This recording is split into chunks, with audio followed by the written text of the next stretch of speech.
आज रात तक के सभी दर्शकों को मेरा प्यार भरा नमस्कार। आखिरकार धर्मेंद्र जी अलविदा कह गए।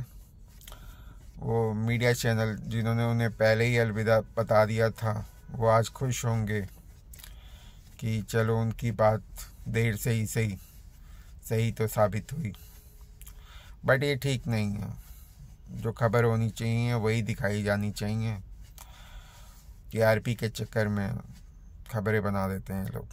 खैर, आज मैं आपसे एक और बात शेयर करना चाहता हूँ। मुझे जुखाम था, तो जुखाम के लिए मैं अक्सर सिट्राजिन लेता हूँ और 2 दिन लेने के बाद वो जुखाम जो है लगभग ठीक हो जाता है।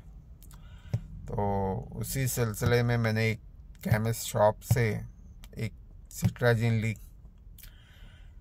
पहली गोली खाई तो हल्का पेट में दर्द हुआ।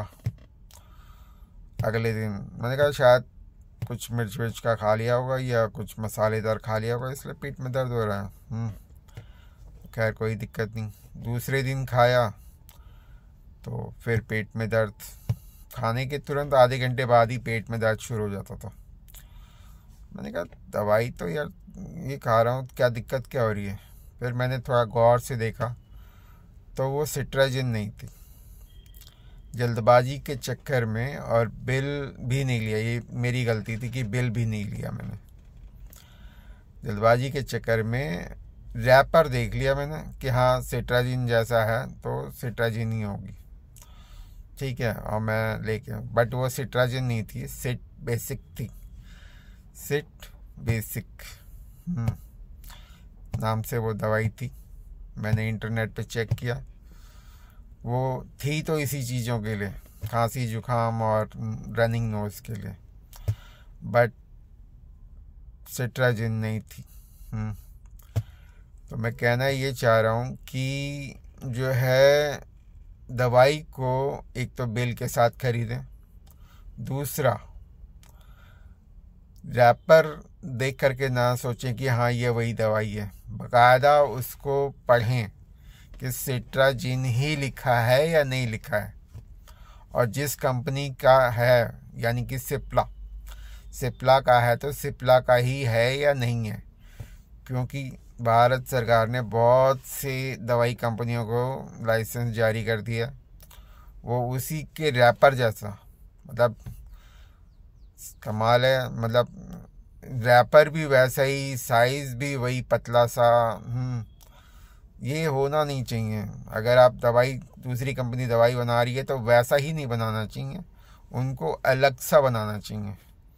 रैपर को थोड़ा वाइट कर देते, वही कलर डाला हुआ है उसमें रैपर में, लोग जल्दबाजी में खरीद लेते हैं।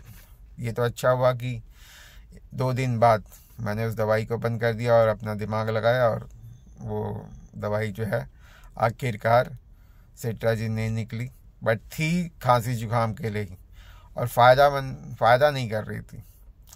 तो इसलिए आप सभी से निवेदन है कि जो है कि जब भी दवाई खरीदें तो पर्ची के साथ खरीदें, दूसरा उसको देख लें। हाँ, एक चीज़ और भी लोग करते हैं केमिस्ट वाले, वो कंटेंट वही दे देते हैं, कहते नहीं जी ये कंटेंट जो आपको लिखा है डॉक्टर ने जिस दवाई में है वो ये कंटेंट इस वाली दवाई में भी है। तो ये भी काम गलत ना करें, क्योंकि होता क्या है कि कई दवाइयों में कंटेंट का लेवल हाई होता है और कई दवाइयों में कंटेंट का लेवल कम होता है।